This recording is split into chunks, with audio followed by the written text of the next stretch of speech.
말씀을 드리는데요, 고린도전서 15장이 가지고 있는 별명이 있다 그랬죠. 부활장이라 그랬죠. 사도 바울은 우리에게 부활에 대한 이야기를 설명해 주고 있습니다. 저와 여러분이 말씀을 읽을 때 말씀을 요약하면 두 가지 얘기로 엑기스가 나올 수 있다고 말씀드렸죠. 하나는 하나님의 이야기, 하나는 사람의 이야기. 하나님의 이야기는 하나님이 하실 일, 하신 일, 하시고 계시는 일, 하나님의 성품, 하나님의 능력, 하나님의 계획, 모두 다 복음이라 그랬어요. 그러니까 하나님께로부터 오는 건 모두 다 복음이에요. 그 복음의 엑기스가 뭐냐면 하나님이 어떤 분이신지, 하나님이 무슨 일을 하실지, 하나님이 어떤 능력을 가지고 계신지를 가장 잘 나타내 주시는 분이 누구예요? 그분이 예수님이에요. 근데 그 예수님의 엑기스가 뭐냐면 십자가와 부활인 거예요. 그래서 십자가와 부활을 사도 바울이 복음을 설명할 때 십자가와 부활을 복음을 믿으라고 말씀하는 거예요. 그러니까 성경은 두 가지 행위를 우리에게 요구한다고 할 수 있어요. 하나는 믿을 것을 요구하고 하나는 행할 것을 요구하는 거죠. 하나님이 우리에게 주시는 그 복음의 소식들에 대해서 우리가 반응하는 방법이 믿음이에요. 믿음. 먼저 우리가 무엇을 할 것인가를 말씀하시기 전에 우리가 하나님이 하신 일을 믿어야 할 부분에 대한 이야기를 해주는 거예요. 그게 뭐예요? 언젠가 우리가 다시 변화되어 부활할 날이 꼭 있을 거라는 거예요. 주님이 우리를 가장 영화로운 모습으로 변화시켜서 하나님 나라를 살게 하실 것을 믿는 믿음이 여러분에게 생기기를 바라요. 부활이 있다는 게 무슨 뜻일까요? 부활이 있다는 게, 부활이 있다는 건 뭐냐면 우리는 죽어도 죽는 게 아닌 거죠. 그죠? 이걸 묵상하니까 제 마음에 어떤 마음이 드냐면, 그래, 우리가 끝내 승리할 거라고 말씀해 주시는구나.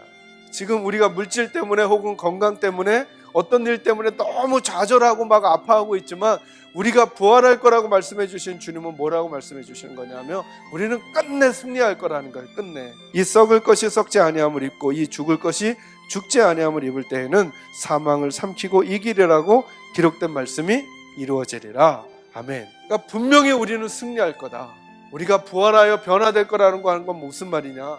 내가 이 삶이 아무리 어렵고 힘들다고 해도 끝내 주님과 함께 승리할 거다. 이 사실을 믿고 살라는 거예요. 나는 정말 내가 주님 다시 오시는 그날 주님과 함께 다시 부활해서 변화된 몸으로 주님과 영원한 복락을 누릴 승리자의 아들임을, 내가 승리자의 딸임을 믿고 있는가 점검하십시오. 하나님께서 우리에게 하신 일이 이거란 말이에요.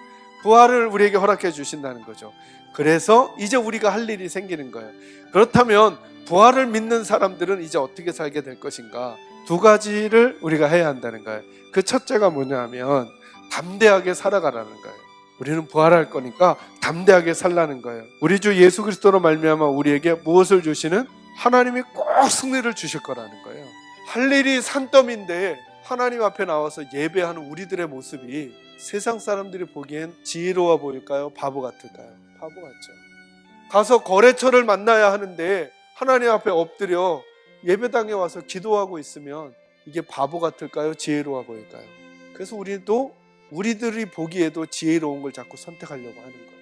그래서 기도를 소홀히 하고 예배를 소홀히 하고, 하나님의 원리는 요즘 세상에 잘 안 맞는다고 우리가 만들어낸 방법으로 교회를 하고 목회를 하고 성도들을 이끌어가면 그건 지혜로워 보이지만 하나님께 순종했던 사람들은 세상에 보기에는 아주 어리석어 보였거든요.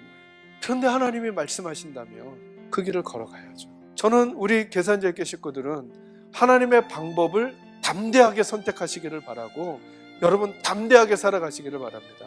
부활한다는 게 무슨 뜻이라고요? 죽어도 죽는 게 아니라고요. 그러니 오늘 죽더라도, 오늘 죽는 것 같더라도 마치 오늘 죽지 않을 사람처럼 그렇게 하나님 앞에 마음을 먹자는 거예요. 그러나 하나님을 따라가는 길은 하나님 때문에 우리가 바보 같을지언정 하나님을 신뢰하는 믿음의 태도를 담대하게 갖자는 거죠. 여러분 기도를 담대하게 하시고 예수 믿는 삶을 담대하게 살아가는 거예요. 왜요? 승리는 우리가 이루는 게 아니라 하나님이 이루실 거예요. 그러니 여러분과 제가 담대함을 포기하는 순간 하나님이 일하실 통로들을 우리가 자꾸 막고 있는 것일 수도 있어요. 돈이 조금 없으셔도, 건강이 조금 아파도, 지금 문제가 조금 있어도 담대하게 하나님 앞에 다시 기도 시작하세요. 저는 저와 여러분에게 그 힘이 있기를 주의 이름으로 축원합니다. 우리의 수고가 주님 안에서 어떻게 되지 않을 거라고요? 헛되지 않을 거라고요. 긍정문으로 바꾸면 저와 여러분의 눈물이, 저와 여러분의 기도가, 저와 여러분의 섬김이, 저와 여러분의 사랑이 절대로 헛되이 돌아오지 않는다니까. 끝내 열매를 맺을 거고 응답을 가져올 거라는 거예요. 절대로 헛되지 않을 거예요. 믿으시기 바랍니다. 그러니까 다시 기도를 시작하셔야 돼요. 안 될 것 같은 상황을 놓고도 다시 기도 시작하셔야 돼요. 우리의 수고가 결코 헛되지 않을 거예요. 분명히 열매를 맺을 거예요. 이 소망을 여러분 가지시기를 바랍니다. 기도 응답이 어떤 방식으로 올지 몰라요. 그러나 하나님이 분명하게 알려주신 게 있어요. 우리의 수고는 하늘 상급으로 우리에게 올 거예요. 우리의 기도는 분명히 응답으로 올 거예요. 이건 하나님의 약속이에요. 사랑하는 성도 여러분, 우리의 수고는 결코 헛되지 않아요. 여러분의 눈물, 여러분의 찬양, 여러분의 예배, 여러분의 기도 결코 헛되지 않아요. 주를 사랑하는 그 길을 걸어가실 때 하나님 가장 아름다운 시간에 아름다운 응답으로 주실 줄로 믿고 다시 힘내서 머리 그리고 마음, 우리의 손과 발이 주님만을 향해 걸어갈 수 있게 되는 저와 여러분 되기를 주의 이름으로 축원합니다.